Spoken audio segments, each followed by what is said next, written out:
welcome to Collegiate Conversations, a space for conversations of all shapes and sizes coming out of the Collegiate Church Network. Today, we're continuing a series of conversations on health, being healthy, and becoming healthier in all areas of life: mental, emotional, physical, spiritual, and relational.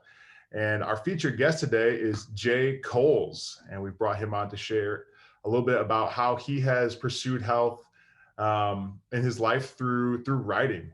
Jay has a bit of a career in being a full-time author before stepping into ministry. We're just excited to hear what he has to share. So Jay, could you start by introducing yourself, share where you're serving, how long you've been there, and a little bit of your journey leading up to this point here? Absolutely. Thanks, Mike, and the rest of Collegiate. My name is Jay Coles. I'm currently serving at the Revolution Church at Ball State University in Muncie, Indiana. This is my second year here as a part of our staff team. I went on staff in February of 2019. So this is kind of right in the middle of this, my second year here. I also graduated from Ball State University with a degree in English.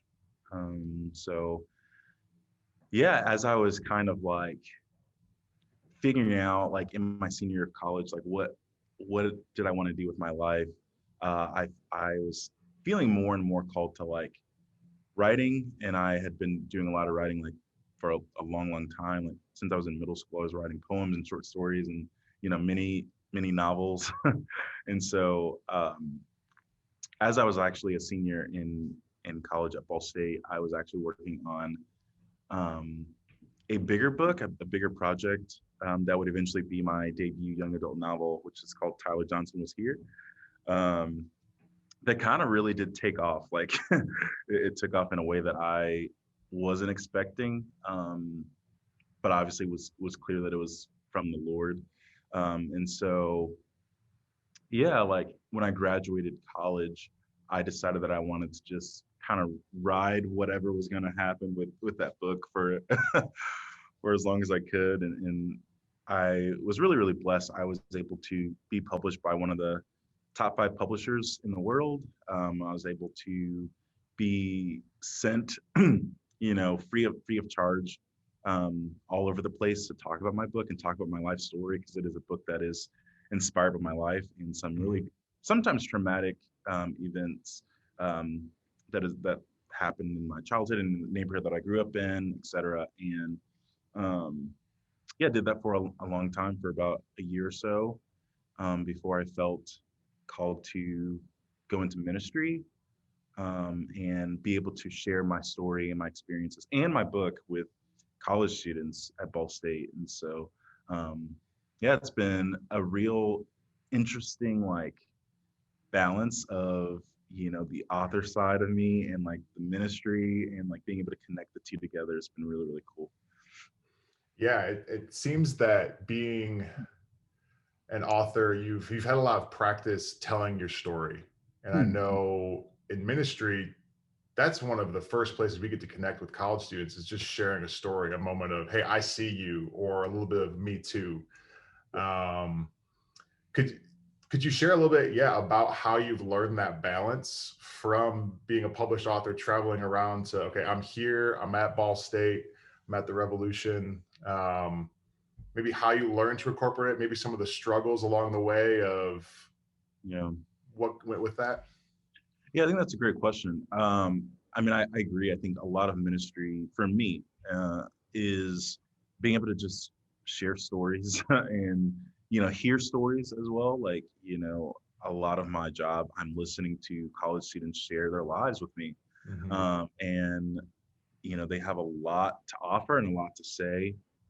And so I think I've had this like really unique perspective on encouraging and challenging college students just to like sit with those stories, like sit with like particular moments in your life that you might not have ever thought about or have ever like expressed to anyone, and like allow yourself to bring that to like the Lord. And so I think it's been interesting to be able to incorporate like my passion for like the way of crafting like a novel or crafting a story to being able to draw out the stories in people's lives um, for ministry purposes, but also like this idea of balancing like careers, balancing, being a writer, an author, and a missionary, on a college campus where it's really, really demanding, in a normal year, and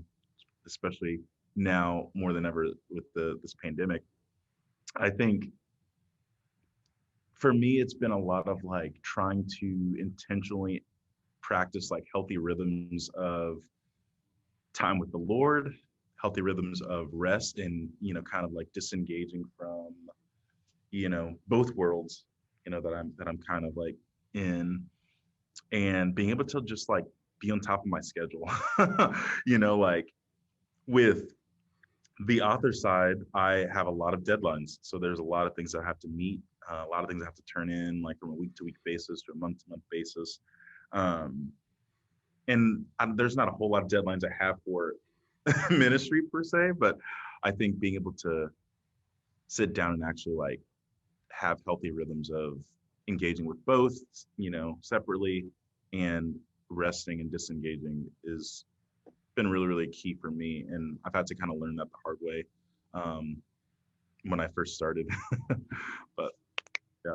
Yeah, what are some of the things that have helped find that balance? And would you, if you're willing, would you be willing to share like maybe a couple of the lessons learned the hard way?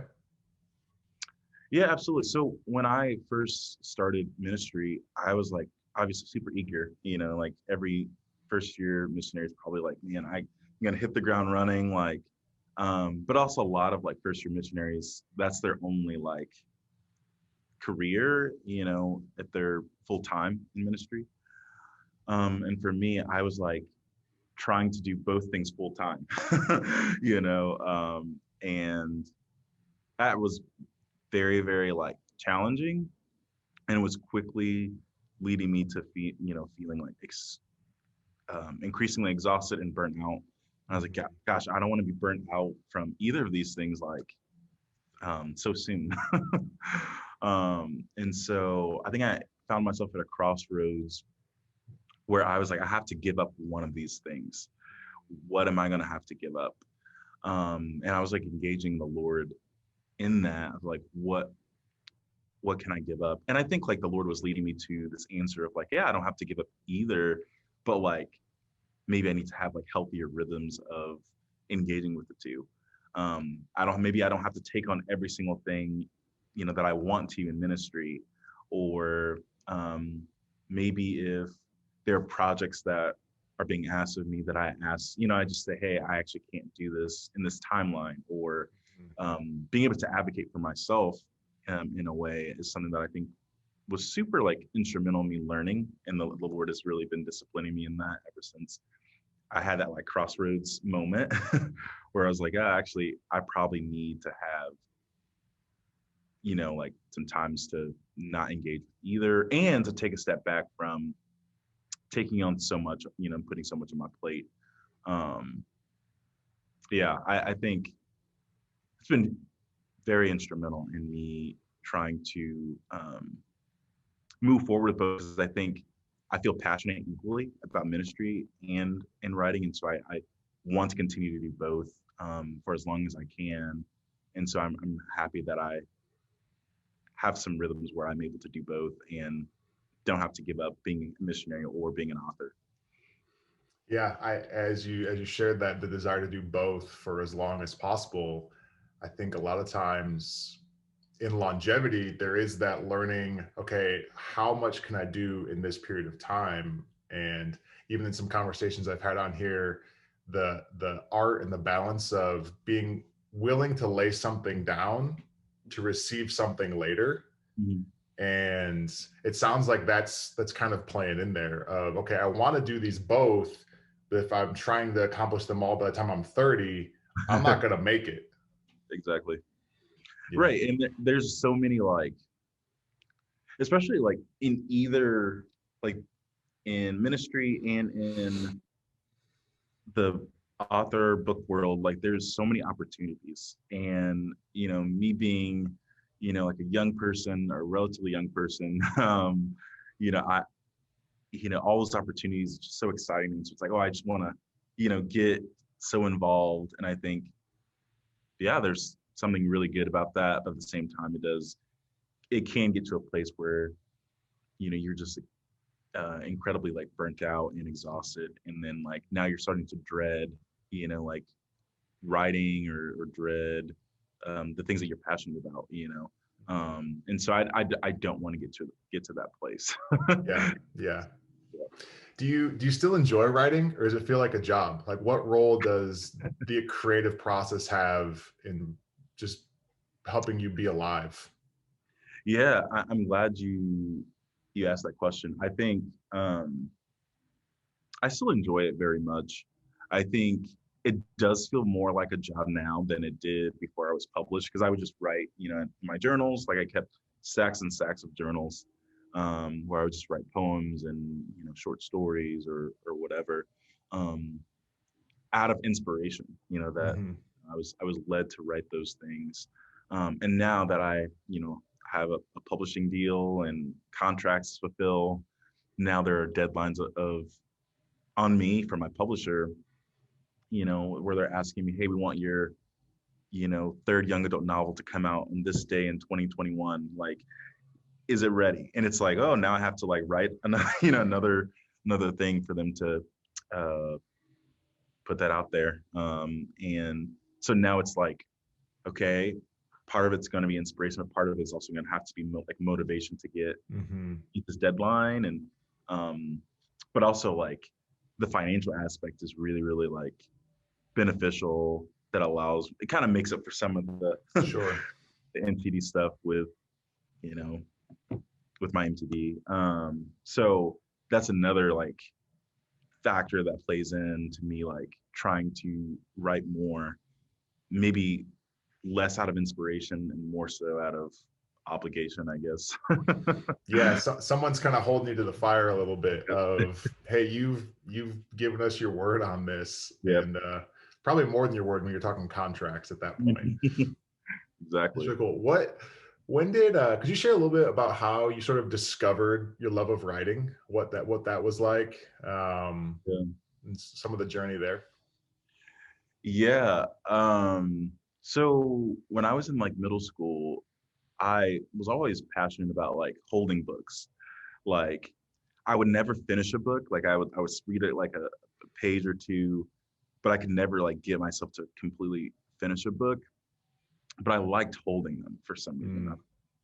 Mm, Um, and so I think like as I've gotten older, I've been able to probably like trace back a little bit, like maybe some of the factors as to why I could never finish like reading a book. And I think it was because oftentimes the stories were not interesting. The books that um, I was holding, because they were my parents, and there's obviously about marriage and everything like that. That I was like, I don't. This is not interesting to me. But I like the feeling of holding a book, and so I think from there I started to say, hey, like, why don't I try to write like some poems or things like that, and started writing poems for my parents, just only for them to read.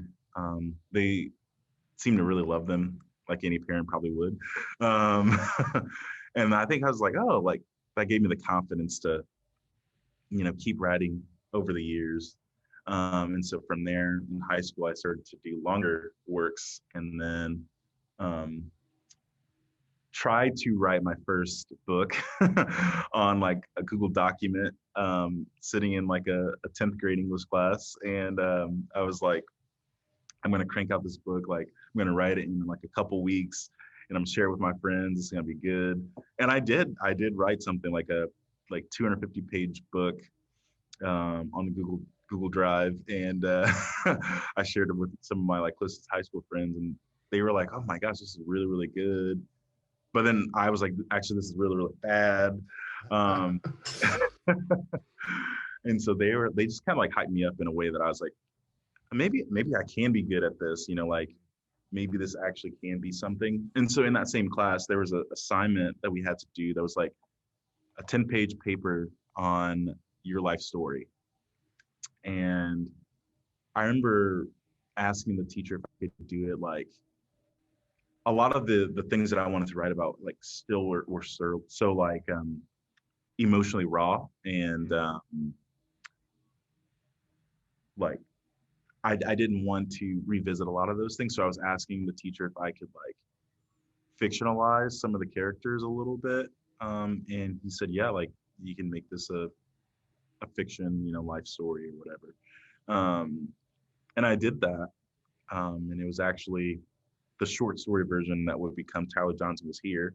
But he actually graded it and he gave me like 100% on it. He's like, Jay, see me after class. And then I like saw him after class and he sat me down. He's like, this was like incredible. Like, have you ever thought about like writing a novel? And he didn't know about this other book that I had been working on Sure. Google. But I was like, yeah, I'm interested in doing that someday. And he's like, yeah, like, I think you should turn this into like a longer work. And so I was like, sure, like whatever, But I think that really did sit with me, from that 10th grade English class, all the way until college. And in college is when I really was like, yeah, maybe I can actually like do it.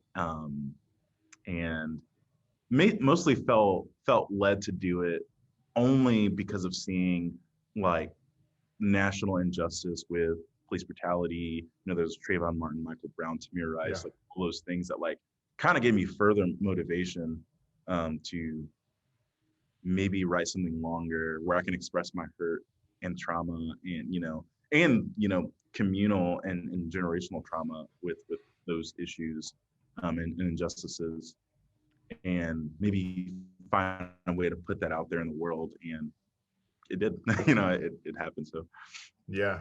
Thanks for sharing that. yeah. So we've talked a little bit about the journey and growing as a writer. We've talked about balancing being in ministry and being a published professional writer. How is being a writer? How has God used that to bring health? Just that process. Mm-hmm. Yeah, I think like so recently I've been asked to do more writing for like our church. Like I did a like a liturgy kind of thing. Like I wrote like almost like a spoken word, but not really. Because spoken word is a whole other art that, maybe someday I'll explore. But I think, yeah, I've always seen my writing to be like a way of like spiritual connection. For instance, like I wasn't a believer until I came to college. And when I was a freshman at Ball State University, I went on the spring break trip with a group of guys that I knew were all believers. And it was led by a pastor named Neil Kring. We went to the desert of Arizona. We were in the wilderness, and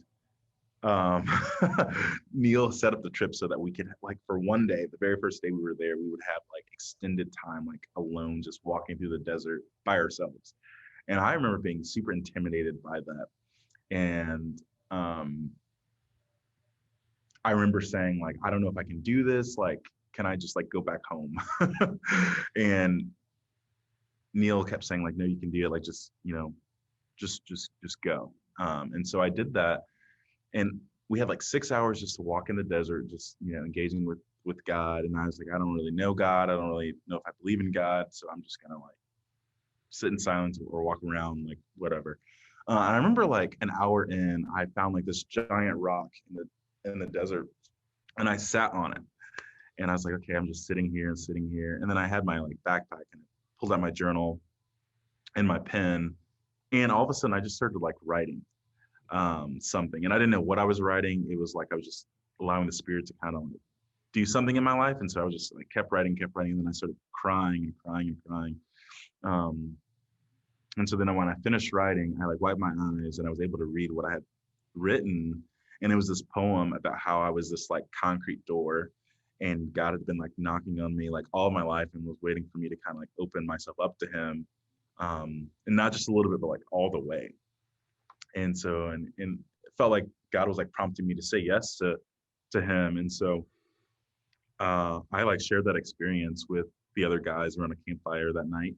And they prayed for me, and I said yes, and received Christ in my life, um, in that that moment. And so I think certainly every time that I think about that moment and think about writing, I'm always thinking about how God has been using that to connect with me in a way, to reveal things to me about him and about myself.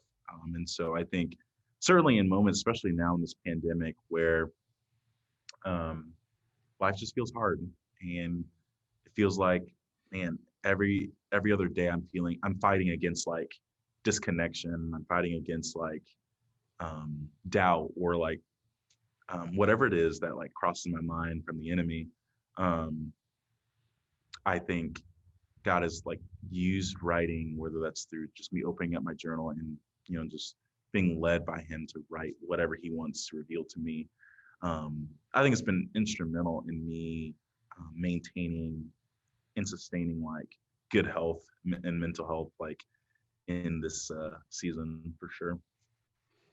Yeah, that story is so beautiful and awesome in the truest sense of the word. I love, right? God made you, and He knew when He was making you that He was going to give you this gift and this love of writing, and how kind of Him to find you through your pen.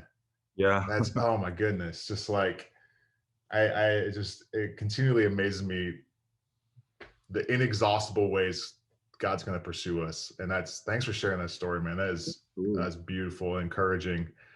Um, so we're getting a little bit to the end of our time here, and kind of share something maybe to like offer to the rest of Collegiate. And obviously, I'm personally convinced that everybody has a creative bent to them, but I know that there's Yeah. some things with that, and maybe not everyone's a writer, or however they might take that label on themselves. But what would be maybe some advice or some encouragement that you might offer to people to explore maybe engaging with the Lord in different creative ways?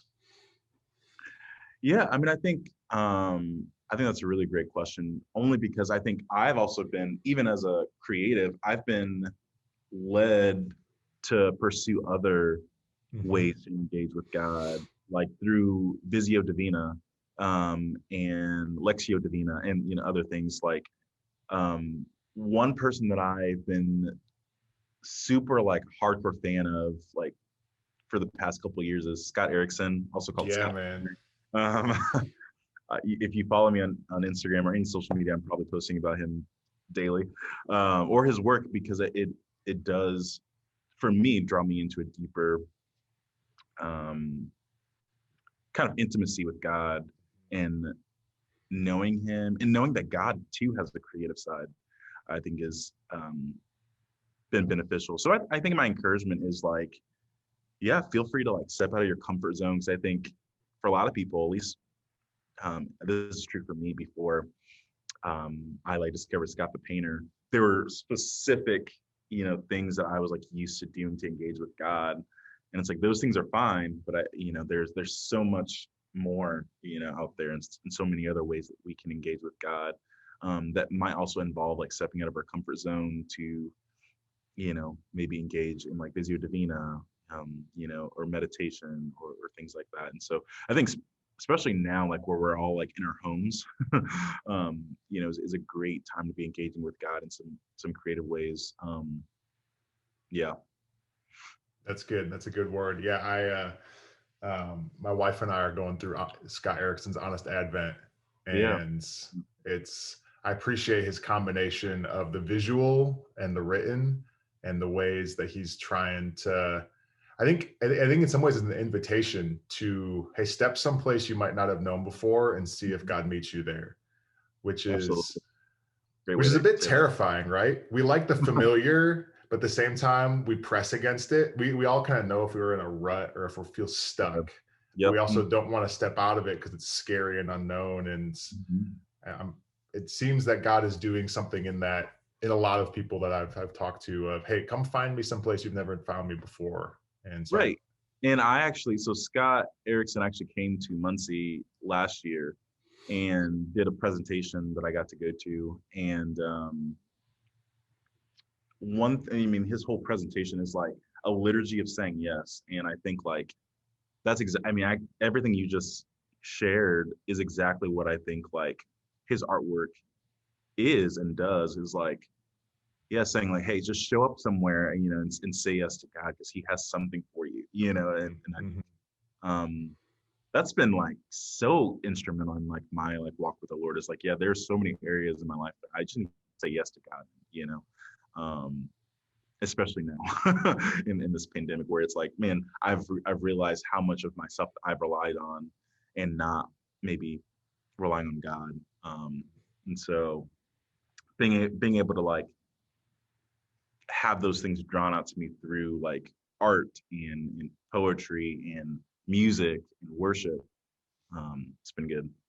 Yeah, that's good. Well, before we go into too much of a deep dive of a Scott Erickson Yeah, plug here, we'll wrap it up and move on just to some more final questions. But Jay, thanks so much for all you've offered and shared so far. I feel really blessed by it. I feel encouraged in some of my own things I've been thinking about creatively, and might have to pick your brain sure. outside of this space. Yep. But really appreciate it. Thanks for sharing your story too. Thanks for the work. Thanks for the offering of your book too to the world. And Yep. I know that creatively, when you put something out there, it can take on a life of its own. You no longer have control of the Yep. narrative in some ways. And so thanks for offering that. But yeah, before you go, just a few quick hitters to help people kind of know a little bit more about you. So who or what is inspiring you right now? Who or what is inspiring me right now? I would say there's this podcast that I follow called Strengthening the Soul of Your Leadership. Hmm. And it's by a spiritual director named Ruth Haley Barton. And she's been, directing me spiritually, and I don't even know her like personally. And it's all through this podcast that I listen to on Spotify. And so, yeah, that'd be my recommendation.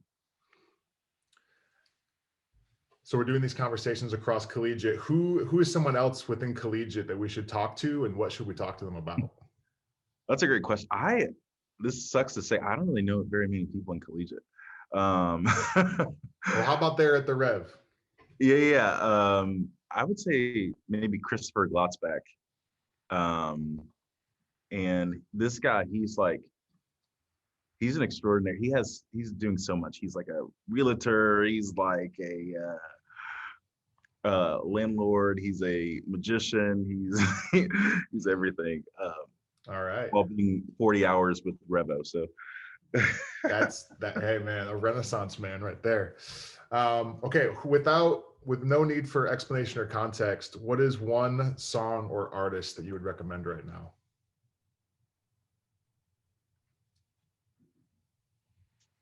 it's a great question. One song or artist? Yeah. Okay, so I've had a huge. Maybe this is too Christian or too holy. I've had a a John Mark McMillan like Oh man. kick this week. So specifically his song called "Death in His Grave" has been really good. Very good. Very good. And lastly, what is one thing that you think everyone should try at least once? Oh, matcha. You should try matcha. If you haven't had matcha, it will change your life. My Starbucks order is a matcha green tea latte with almond milk, peppermint, and vanilla. Oh my gosh, All amazing. right. All right. I'll take note of that. All right. Well, thanks again, Jay. And thank you, Collegiate, for checking this out. He's Jay Coles. Check out his book. Tyler Johnson was here. Check out some of his recommendations. And Collegiate, we'll see you again next time.